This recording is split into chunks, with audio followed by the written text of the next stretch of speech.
Night 7 finals of the 2016 Summer Olympic Games have just come to a close. I'm Ariana Kukors. And I'm Joyce. And the first race of the night was the women's 200-meter backstroke, where we saw, I think, one of the most exciting races to date of this Games. I agree with you. I'm still shaking.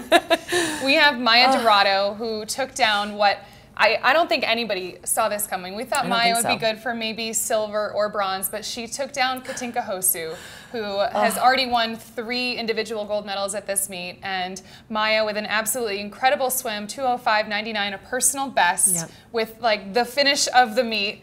After Lily King, I was like, nobody can top this 100 breaststroke. And after Michael's 200 butterfly, you know, every night I have a favorite event, and Maya Dorado's 200 backstroke might be my favorite event of the meet. I know, it was so amazing to see, and her reaction was so genuine, and the excitement on her face and the story around her leading into these Games has just been so special. And I think that she had truly the U.S. team and the entire country just pulling for her. Yeah, I agree. And she's going to walk away from her first and final Olympic Games with 2 golds, a silver, and a bronze. Just incredible. Just incredible.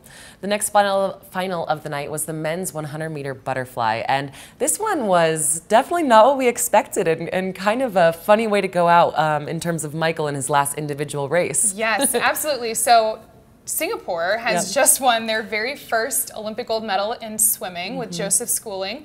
And I think a lot of people thought it was going to come down to either Michael or Joseph, and it really was not close from the beginning. But I don't think anyone saw this finish coming.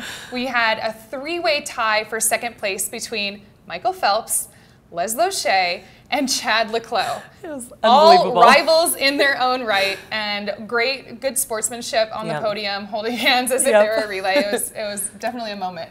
Yeah, it was definitely a moment, and you know, it's the last time we're going to see Michael in individual competition, supposedly. But it was, you know, it was one of those just races that was so ironic, I think, and he was even laughing and smiling as he was getting on the podium. So he still has a relay tomorrow night, but what a way to end his individual career. And the third final of the night was the women's 800 freestyle, where the second she dove off the blocks, Katie Ledecky just had a commanding lead from start to finish and ended up smashing her world record. She did. The world record line was literally at her feet the entire time. It looked like it was pushing her. And I actually loved Katie. This is her final swim. Day 7, she has had a crazy schedule. This was her final swim of the entire meet. And finally on the podium, she could let go. And she got emotional, and I think that made the whole room get emotional. I know.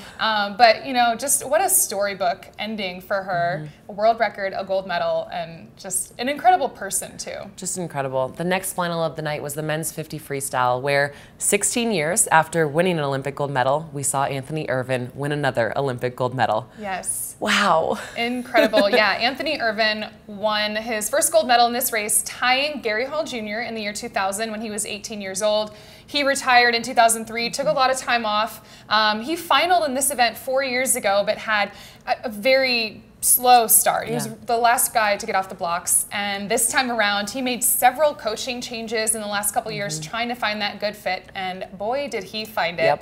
So Anthony Ervin with the win, 21.40, and almost tied again. Second place was 21.41. Third place, Nathan Adrian, awesome to get a medal. He's got a pair of bronzes now in the 50 and 100 freestyle from this meet. Yes, so the final race of the night was the women's 50 freestyle, and we see Simone Manuel, who punched her ticket for a final swim tomorrow night. Yeah, we have Simone and a 6th place seed going into finals tomorrow night, and I think that girl is going to turn it on tomorrow night. You know, she's going to have the 50 free final, she's going to have the medley relay final on that anchor spot, and I think we're going to see some great swims out of her. I still think Simone needs a good night's sleep after her 100 freestyle win from last night. Yeah, so we're going to watch for that swim tomorrow, as well as the men's 1500, and then of course both medley relays for men and women. And I think, you know, we talked about this earlier. All Olympic trials long, we were talking about how young this team was, and you know, it's really the changing of the guard, but these rookies stepped up like seasoned veterans. This whole week, it was absolutely incredible, and tonight I think, you know, you and I were both emotional and just so wrapped up in everything, because it really looked like a seasoned team. It did. It looked like a seasoned team. It acted like a seasoned team. But I think today I actually counted. Of all the rookies that we had on this team, we have 21 rookies leaving this meet with Olympic medals, some of them several Olympic medals. Amazing. So just incredible performance from Team USA as a whole, and we're not even done yet. I think we have one of our best nights to come. I think so as well. So there are no prelim swims tomorrow for day 8, but of course we're going to be here for finals, and you can follow along on social media using #SwimUnited. You can find USA Swimming on Twitter, Instagram, Facebook, at usaswimming.org, and our YouTube channel. And stay in the conversation with Ari and I at Carolyn Joyce, at Ariana Kukors on Instagram and Twitter. Use #SwimUnited as well. Yes, we will be back tomorrow for day 8. We will see you then.